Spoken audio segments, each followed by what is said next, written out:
Hello বন্ধুরা, নমস্কার। মেঘলাস কিচেনে সকলকে স্বাগতম। আমার এখনকার রান্নার রেসিপির আয়োজন কাঁকড়া ভর্তা।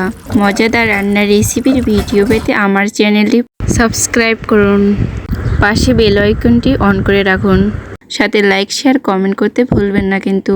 তো চলুন দেখা যাক আমি কিভাবে কাঁকড়া ভর্তা করি। ভর্তা তৈরির জন্য আমি প্রথমে দেশি ছোট বড় কাঁকড়া নিয়েছি। কাঁকড়াগুলোর পাগুলো ভেঙে দিয়ে কাঁকড়ার একটি খোলস আছে সেটা তুলে নিয়ে আমি কাঁকড়াগুলো পরিষ্কার করে নিলাম। কাঁকড়া এক একজন এক একভাবে ভর্তা করে থাকে আর পরিষ্কারও করে এক এক রকমভাবে। বন্ধুরা, কাঁকড়ার কিন্তু বিভিন্ন ধরনের জাতও রয়েছে আর কাঁকড়ার রেসিপিও অনেক। প্রথমে কাঁকড়াগুলো আমি লবণ হলুদ দিয়ে ভেজে নিলাম। এরপর আমি একটা বাটনা নেব। সেই বাটনায় আমি পূর্বেই শুকনো মরিচ, কাঁচা পেঁয়াজ আর কয়েকটি গোটা রসুন ভেজে নিয়েছিলাম।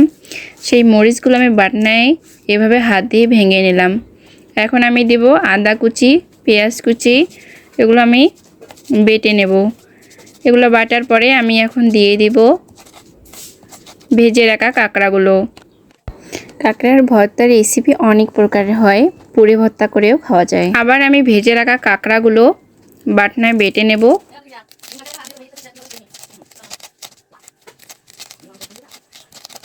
বেটে নিয়ে এরপর আমি এর মধ্যে দিয়ে দেব ভেজে রাখা পেঁয়াজ কুচি আর গোটা কয়েক রসুন, এগুলো আমি দিয়ে দিলাম।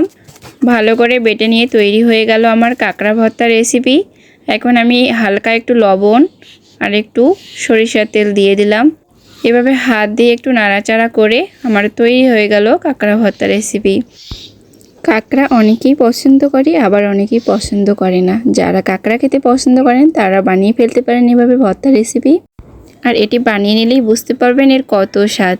ধন্যবাদ বন্ধুরা।